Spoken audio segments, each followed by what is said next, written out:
Ladies and gentlemen, boys and girls, joining on the phone this morning, the Big Ticket Morning Show, none other than our president, Joe Biden. Good morning, sir. Good morning, pal. Thanks for having me. Thank you for joining us here again, the great city of Atlanta. Thanks you for your commitment to this country and all that you do for us. What's at stake for voters this election? I think our very democracy is at stake. You know, Trump is already saying that last time out the election was rigged, it wasn't true. I watched him doing a thing in New Jersey recently saying that he received more votes than any president. He doesn't mention I received 8 million more votes than he did, but that doesn't seem to count to him. And this is a guy who, encouraged an insurrection on January 6th. That insurrection attacked the right to vote, and found ourselves in a situation where he now says that if in fact he gets elected, he's going to give them all pardons. All those people pled guilty were convicted. A couple cops were killed. I mean, it's just, and I watched him today saying that if he doesn't win this time, there'll be a bloodbath. What president has ever said anything like that? I'll restore the right to choose for the national ban, punish women. Now what he's talking about.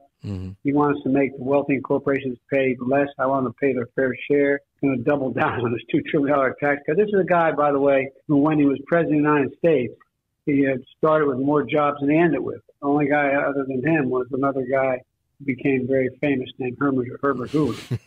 but all kidding aside, he has a fundamentally different view of America than I do. And it's all about hate, retribution, and this is a guy who says that about dictators like Putin, if a country that we have an alliance with is not paying what he thinks is their fair share for their own defense, he tells Putin, just go ahead and invade, it's all yours, man. Wow. And the list goes on. But literally, and I heard him today, I was watching my staff put together a presentation in New Jersey, and he said that foreign leaders respect him. Well, I don't know, man. I go to all these international conferences. I've known foreign leaders for a long time. I don't know, man. I can't think of any who are true Democrats who are looking for him to get elected. Their democracy is at stake. Like, for example, when the kid got shot in that shooting, he said, when I was asked about it, he said, well, this guy, you got to get over it. Just get over it. Right. Give me a break. Anyway, I could go on, but I shouldn't. Talking to President Joe Biden this morning on the Big Ticket Morning Show. For Georgia residents that may say, what has the Biden-Harris administration done for me as a black person? What would you offer to them, the things that your administration has done? They may not be familiar with some of the accomplishments. Can you speak to some of those first? I promise to have get through this toughest time in history with the first act that no Republican voted for. We vaccinated the country and gave $1,400 checks to people to get through that period of time. And we created 15 million new jobs. We built black wealth back up. Black wealth is up 60% since the pandemic. Black home ownership is up. I'm fighting back against racial bias and home appraisal. Nearly 1 million new business applications in Georgia after investing hundreds of millions of dollars in small businesses in the state. Mm-hmm. Saved 76,000 black homeowners more than $800 a month. And promised to relieve student debt, and I did. $160 billion in student loan debt, and nearly 4.6 million borrowers, including many black borrowers in Georgia. Plan to relieve student loan debt for $30 million overall. I've invested in HBCUs because the students are just as bright and capable of any university. They don't have the endowments other universities have. So to build laboratories and the like for all the future advanced technology. Whether Clark Atlanta, Morehouse, Savannah State, Spelman, Fort Valley State, and we took on big pharma. The result is a lot of African Americans need insulin like many other Americans need to deal with their diabetes. Well, guess what? It used to be $400 a month. Now it's $35 a month. Nice. We're going to cap all expenses. We passed the law passing all expenses. Prescription drugs at $2,000 beginning January of 2024 for 1.9 million Georgia Medicare. More black families have health coverage under the ACA than ever before. The list goes on. And we put money in pockets, as I said, making progress. But too many corporations are still ripping people off. That's why these junk fees I'm going after. They crack down on the idea if you bounce a check, you're going to have to pay $35, $40 in a fee. Well, I changed that. You can't charge more than $8 because it's just a junk fee. Cracking down on corporate price gouging. Stop banks, hotels, airlines charging these fees. And look, Trump hurt black people every chance he got as president. Black unemployment Non-insurance rates went up under Trump. Trump's tax scam reinforced discrimination. Typical white household got double the cut of the typical black household.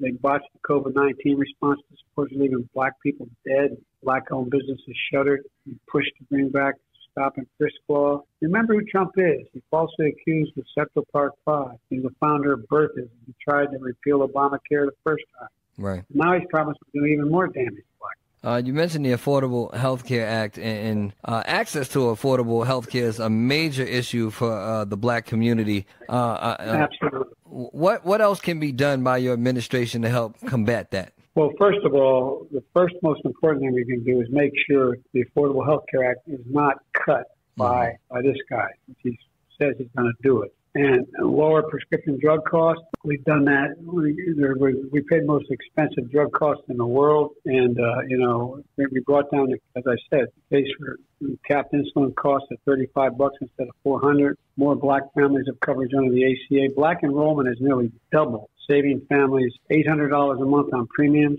We took on big pharma, so Medicare can now negotiate prices. Under Trump, uninsurance rates went up and not was down. He tried to repeal Obamacare and the ACA 50 times. And if he succeeds, it would raise premiums $12,000 for a Georgia middle-class family. He wants to cut Social Security, and he wants to make sure the Medicare is cut as well, increasing costs, giving tax rates to the super wealthy. And the bottom line here is that this is a guy who is all about wanting to make all these cuts so he can make multi-billionaires and millionaires tax breaks, significant tax. And I have a completely different view of it. I appreciate that. We are talking to President Joe Biden this morning on the Big Ticket Morning Show on V-103. President, I'll get you out of here on this last question. There's been a lot of conversation about the lack of enthusiasm in this particular election, or maybe some voters who might be apathetic due to some of the policies and what's taking place in the Middle East. Here in Atlanta, there's even been chatter about potential protests of your commencement address at Morehouse, for example. What are your response to this, voters? What can you say to these people to reassure them that their vote does matter and is needed? Most people, black, white, Hispanic, Asian American, don't focus on the vote until they get closer to the fall.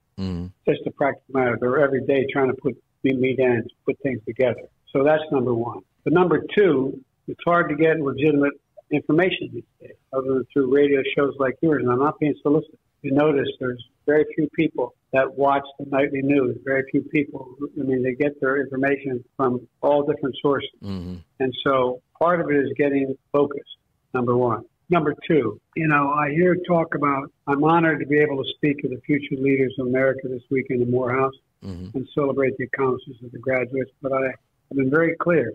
Every American has a right to peacefully protest. Once that protest crosses the line into hate speech or violence, that's unacceptable. And so, your vote is your voice. Lots of close elections the last couple, and every vote counts. I ran in 2020 because democracy was at stake, and I think it still is, because folks like you turned out to vote in 2020.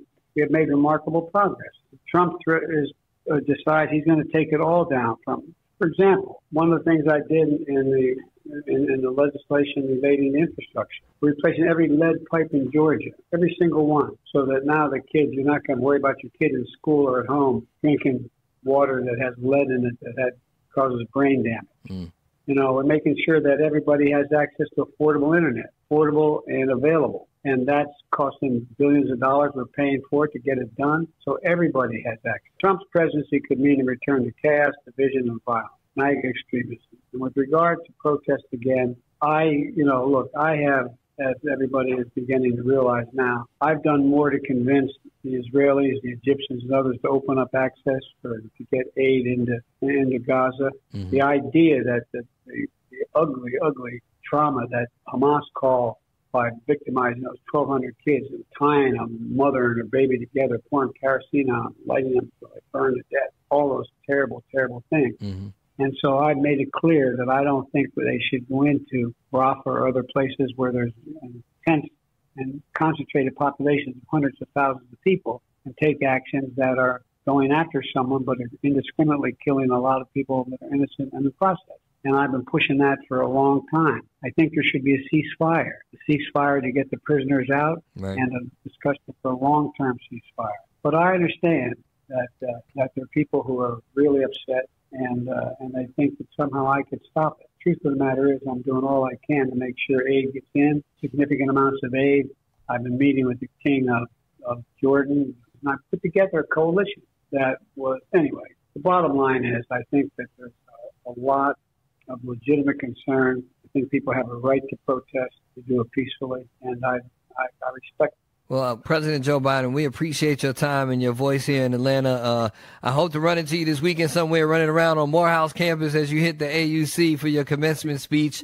I look forward to I hope so too, man. And by the way, we created 450,000 jobs in Georgia. When Trump was president, he lost 72,000. Amen. We got to build this economy from the middle out and the bottom up, and that's what we're doing. Well, we are here for it, sir. Again, thank you for the time and the opportunity to speak with you this morning, and we definitely look forward to welcoming you back to Atlanta. And I hope we welcome you back to your program. I like talking to you. Thank you. Thank you. President Joe Biden, ladies and gentlemen, with the Big Ticket Morning Show on the People Station, V-103.